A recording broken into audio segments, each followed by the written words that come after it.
একটা সময়ে দিনে 4 বার যাওয়া আসা করলেও ইঞ্জিন সংকটে প্রায় 3 মাস ধরে বন্ধ ময়মনসিংহ মোহনগঞ্জ রুটের লোকাল ট্রেনটি। এতে ভোগান্তিতে পড়েছেন স্থানীয় যাত্রীরা। অযত্ন অবহেলায় স্টেশনে পড়ে আছে ট্রেনের বগিগুলো। তবে ইঞ্জিন সংকট সমাধান হলে ট্রেনটি আবারও চালু করার আশ্বাস দিয়েছে স্টেশন কর্তৃপক্ষ। ইঞ্জিন সংকটে প্রায় 3 মাস ধরে বন্ধ ময়মনসিংহ মোহনগঞ্জ লোকাল ট্রেনটি। এতে সীমাহীন দুর্ভোগে নেত্রকোনা অঞ্চল ছাড়াও সুনামগঞ্জ ও ময়মনসিংহের একাংশের নানা শ্রেণী পেশার মানুষ। নিম্ন আয়ের মানুষের যাতায়াতে অন্যতম ভরসা এই ট্রেনে করেই অনেকেই পণ্য সরবরাহ করে জীবিকা নির্বাহ করেন। মাত্র 30 টাকায় ময়মনসিংহ থেকে যাওয়া যেত মোহনগঞ্জে। এখন ট্রেন বন্ধ থাকায় সড়ক পথে গুনতে হচ্ছে 300 টাকার বেশি।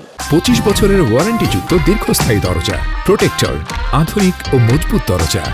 ভেঙে ভেঙে গেলে আমাদের 300 টাকা 400 টাকার মতো খরচ হয়, এবং শুধু টাকা পয়সাটা তো বিষয় না, সবচেয়ে বড় বিষয় হচ্ছে আমাদের সময়টাও কম লাগতো ট্রেনে যাতায়াতের। এখন আমাদের যাতায়াত করতে হয় বাসে, সিএনজিতে, আমাদের টাকা বেশি লাগে।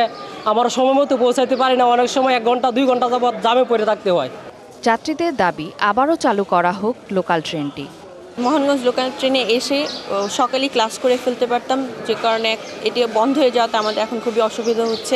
লোকাল ট্রেনটা চালু হইলে তাদের মোহনগঞ্জের নেত্রকোনা শিক্ষার্থীদের জন্য, তারপরে সাধারণ মানুষের জন্য অনেক সুবিধা হইতো আর কি।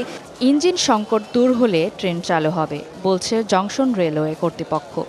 আমাদের এখানে র্যাক আছে, স্টাফ আছে, সবই আছে, শুধু নাই ইঞ্জিন। এই ইঞ্জিন স্বল্পতা কেটে গেলেই এই ট্রেনগুলো আবার পুনরায় চালু হয়ে যাবে। দ্রুত সময়ে ট্রেন চালু না হলে কঠোর আন্দোলনের হুঁশিয়ারি দেন বক্তারা। TBC news desk.